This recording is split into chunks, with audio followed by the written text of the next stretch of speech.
Assalamualaikum warahmatullahi wabarakatuh. Bismillah walhamdulillah wassalatu wassalamu ala rasulillah wa ala alihi wa sahbihi wa man tabi'ahu wa walah.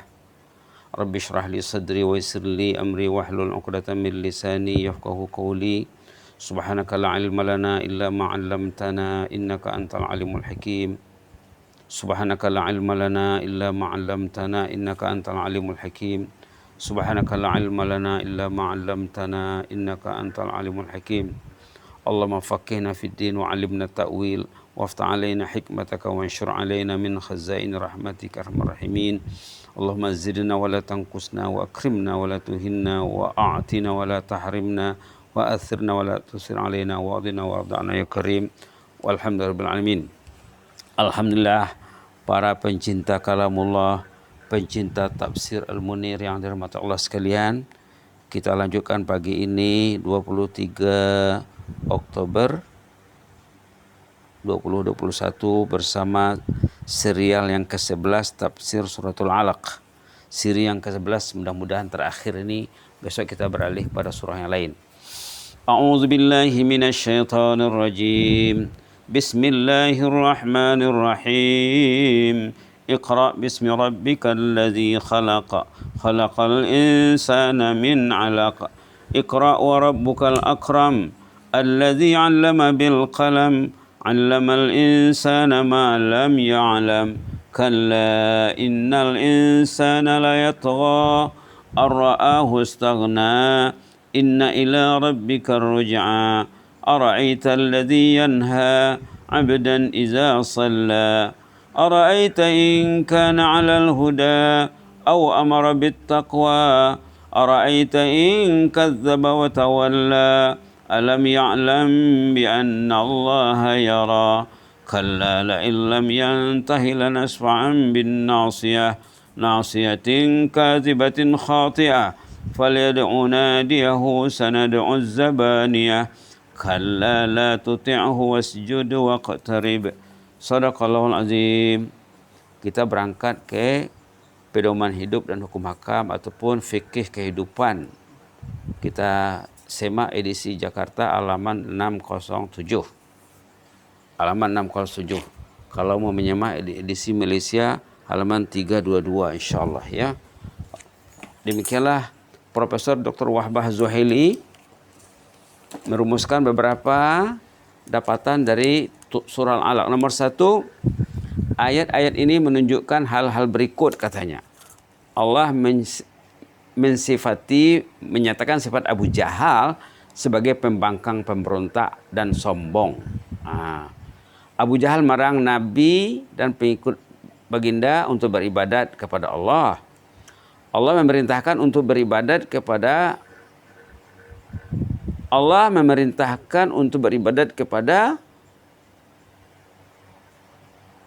Zatnya yang Maha Agung. Subhanallah. Pembangkang tersebut Abu Jahal dan konconya, pengikutnya, bukanlah termasuk orang yang memerintahkan kepada ketakwaan, yaitu tauhid, iman dan amal saleh. Pada hakikatnya Abu Jahal adalah orang yang pendusta, yang mendustakan kitabullah dan berpaling daripada keimanan kepada Allah dan Rasulnya.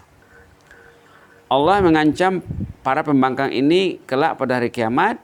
Sesungguhnya Allah mengetahui semua apa yang mereka lakukan. Allah itu Maha bijaksana, tak pernah menyepelekan, meringankan apa yang dilakukan oleh pemusuh ataupun pembangkang. Allah Maha mengetahui hal mereka semuanya. Malah hal sekecil atom pun di bumi dan langit tidak ada yang terlepas dari pengetahuan Allah. Allah tahu semuanya. Semut yang bergerak, semut hitam yang bergerak di dalam batu, di tengah-tengah hutan belantara, di kegelapan malam, Allah tahu tuh. Tahu semuanya, karena yang mengatur semuanya Allah. Dengan demikian Allah harus membalas perbuatan yang telah dilakukan oleh setiap orang. Ini merupakan ancaman keras bagi para ahli maksiat dan anjuran untuk berbuat taat bagi ahli ibadat. Sekalipun ayat ini turun mengenai Abu Jahal pada dasarnya ya, tetapi setiap orang yang melarang beribadah kepada Allah juga terkena ancaman dan azab sebagaimana dijanjikan oleh Abu Jahal. Pada dasarnya ayat ini untuk Abu Jahal, tapi siapa yang bersifat dengan sifat Abu Jahal menghalangi orang berbuat ibadat juga akan terkena azab yang dijanjikan Allah. Na'udzubillah, summa na'udzubillah. Tidaklah berdosa dia melarang salat di rumah hasil rompakan atau di waktu-waktu yang dimakruhkan. Hal yang dilarang ini bukanlah salat, tetapi kemaksiatan yang dilarang itu. Demikian pula katanya tidaklah berdosa dia melarang istri berpuasa sunat dan i'tikaf. Ini yang dirumuskan oleh Wahbah Zuhaili ya. Hal ini demi kemaslahatan suami dengan seizin Allah, bukan karena benci untuk beribadat kepada Allah. Jadi kalau mau istri puasa sunat katanya suami tidak boleh melarang. Nah, itu maksudnya ya. Allah Subhanahu wa taala menambah ancaman bagi Abu Jahal dan orang yang semisal dengan Abu Jahal. Jika tidak berhenti untuk mengganggu Muhammad dan pengikut baginda, Allah akan menarik ubun-ubunnya serta menghinakan dan melemparkannya ke dalam neraka. Na'udzubillah. Itu karena Abu Jahal adalah seorang pendusta dalam perkataan dan salah dalam perbuatannya. Orang yang sengaja melakukan kesalahan akan mendapat balasan. Sedangkan orang yang tidak sengaja melakukan kesalahan tidak akan dibalas. Kalau tak sengaja, tidak ditindak, tidak dibalas. Maksudnya adalah orang-orang yang memiliki ubun-ubun tersebut adalah pendusta, yaitu Abu Jahal ya. Dan sengaja melakukan kesalahan. Sebagaimana dikatakan, ini dalam ungkapan perkataan sehari-hari, dikatakan siangnya puasa dan malamnya salat. Maksudnya adalah dia pada waktu siang berpuasa dan pada waktu malam mengerjakan salat. Allah Subhanahu wa taala menentang pembangkang ini seraya menghinakannya agar dia meminta kaumnya untuk menolongnya. Jika tidak melakukan itu, Allah akan menghadirkan para malaikat yang keras dan bengis untuk melemparkannya dan pengikutnya ke dalam neraka. Itulah ancaman. Lanasfa'anna bin nasiyah, nasiyatin kazibatin khati'ah falyad'u nadiyah sanad'u zabaniyah. Itu ancamannya di sana, bahwa Allah akan memanggil malaikat yang keras dan bengis untuk mengazab mereka yang membangkang, yang menghalang Rasulullah beribadat. Allah Subhanahu wa taala menentang kesombongan orang-orang kafir ini, menafikan kemampuannya untuk mewujudkan ancamannya serta menghinakannya dengan menjelaskan kekerdilan dan kelemahan dirinya. Perkara sebenarnya adalah tidak sebagaimana yang dianggap oleh Abu Jahal. Wahai Muhammad, janganlah kamu mentaati perintahnya untuk meninggalkan salat. Salatlah kepada Allah dan mendekatkan dirilah kepada Allah dengan ketaatan dan ibadat. Dalam pada itu di sini ada peningkatan tentang pentingnya sujud ya. Allah mengungkapkan salat dengan kata sujud, wasjud. Tapi maksudnya salat katanya. Kata sujud karena satu hal yang diriwayatkan oleh Atta dari Abu Hurairah, Rasulullah pernah bersabda, aqrabu ma yakunul abdu min rabbih wa habbu ilaihi jabhatu fil ard sajidan. Ini mengangkat mulianya ibadat sujud. Keadaan yang paling dicintai dan terdekat seorang hamba kepada Allah adalah ketika dahinya menyungkur ke bumi serta sujud kepada Allah. Waktu kita sujud, itulah saat yang terdekat kepada Allah. Ada hadis lain mengatakan, aqrabu ma yakunul abdu min rabbih wa huwa sajid. Saat yang paling dekat kepada Allah bagi si hamba itu adalah waktu sujud. Subhanallah. Fa'aksiru doa. Kata Rasulullah dalam hadis riwayat Imam Muslim ini, banyakkan berdoa. Jangan tidak berdoa waktu sujud ya. Oleh itu kalau kita semak di hadis Rasulullah tentang zikir-zikir sujud sangat banyak sekali variasinya. Sangat banyak sekali variasinya.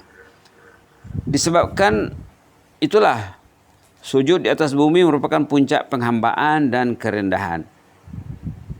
Kepada Allah lah puncak kemuliaan. Allah mempunyai kemuliaan yang tidak terbatas. Semakin kamu jauh dari sifat-sifat tercela, kamu semakin dekat dengan surganya, dan kepada Allah juga semakin dekat. Dalam hadis dikatakan lagi, ammar ruku' fa'azimu fihi rabb wa ammas sujud fajtahidu fid du'a fa innahu qaminun an yustajaba lakum. Waktu rukuk katanya, sebelum kita sujud kan rukuk dulu. Rukuk itu macam mukadimah kepada sujud. Semasa kita rukuk, besarkanlah Allah katanya. Subhana rabbiyal azim. Besarkanlah Allah. Agungkanlah Allah. Subhan rabbiyal azim wa bihamdi. Wa amma sujud, katanya waktu sujud, fajtahidu fid du'a. Berdoalah dengan tekun. Itu saatnya Anda dekat dengan Allah. Fa innahu qaminun ayustajaba lakum. Sangat sesuai sekali kamu diberi ijabah bila kamu berdoa waktu sujud. Itu kalau kita lihat variasi doa Rasulullah waktu sujud banyak sekali ya. Banyak sekali. Jadi kita perlu merujuk hadis-hadis tentang bacaan sujud. Jangan hanya satu bacaan saja dari mulai dia belajar sholat sampai nanti satu saja bacaannya. Itu pun kadang-kadang tidak difahaminya. Maka variasikanlah doa sujud. Katanya di sini, apa kata dia anjurannya di sini? Fajtahidu fid du'a. Rajinlah berdoa waktu sujud itu. Doa itu boleh dilafazkan, disebut, boleh juga dalam hati. Ada seorang hamba saleh mencadangkan kalau kita ada hajat besar, katanya. Kalau orang itu ada hajat besar, ayo dia sujud, dia berteriak tanpa suara. Apa hajatnya? Hajatnya ingin sembuh dari penyakit. Ayo dia sujud, panggil ya Rabb, tapi tanpa suara. Ya Rabbi, sembuhkanlah aku dari penyakitku ini. Kita meminta kepada Allah dengan bahasa hati yang tidak bersuara. Luahkanlah permintaan Anda kepada Allah. Kalau kita sebutlah contohnya ya Allah sembuhkanlah aku. Tapi mana boleh berbahasa Melayu dalam sujud ya. Tapi kita boleh berbahasa hati. Berbahasa hati itu tidak dikira. Yang penting katanya, cobalah sujud, nikmatilah kedekatan Anda kepada Allah, panggil ya Rabb, ya Rabb, sembuhkanlah aku. Baca lagi, sebut lagi, ya Rabb, selesaikan masalahku. Ya Allah, mudahkanlah urusanku. Begitu kata ulama sebagai menyahut. Katanya di sini tadi, fajtahidu fid du'a. Bersungguh-sungguhlah berdoa di waktu sujud. Alangkah indahnya ya. Coba bayangkan, kita tadi sembahyang subuh 2 rakaat, 4 kali sujud. Nanti lewat tengah hari kita akan sembahyang zuhur 4 rakaat, 8 kali sujud. 8 kali sujud, 8 kali saat mustajab diberikan Allah kepada kita. Belum lagi sembahyang sunat, belum lagi sembahyang duha dan lain sebagainya. Maka perhatikanlah hadis ini sorotan terakhir dalam tafsir Al-Munir. Kemudian kita akan berpindah kepada surah Al-Qadar, inna anzalnahu fi lailatul qadar. Apa katanya tadi? Ammar ruku'u fa'azimu fihi Rabb. Waktu ruku' kami besarkanlah Allah. Ta'zimkan, agungkan Allah. Subhana rabbiyal azim wa bihamdi. Maha suci engkau ya Allah, engkau maha agung. Aku ini memujimu ya Allah. Subhana rabbiyal azim wa bihamdi. Kata ulama lagi, ketika kita ruku', kita ingat sebentar lagi kita akan bangkit dari ruku'. Sesudah ruku' kita akan sujud. Jadi kata ulama, ruku' itu mukadimah kepada sujud. Coba rasakan kedekatan diri Anda kepada Allah waktu ruku'. Kalau sudah terasa dekat katanya, jangan dulu bangkit. Sambung dulu. Apalagi kalau kita amalkan doa ruku' dan sujud yang diamalkan oleh Rasulullah SAW. Rasulullah juga berdoa waktu ruku'nya. Di ujung usia baginda mengubah bacaan ruku' dan sujudnya. Sejak turunnya surah An-Nasr.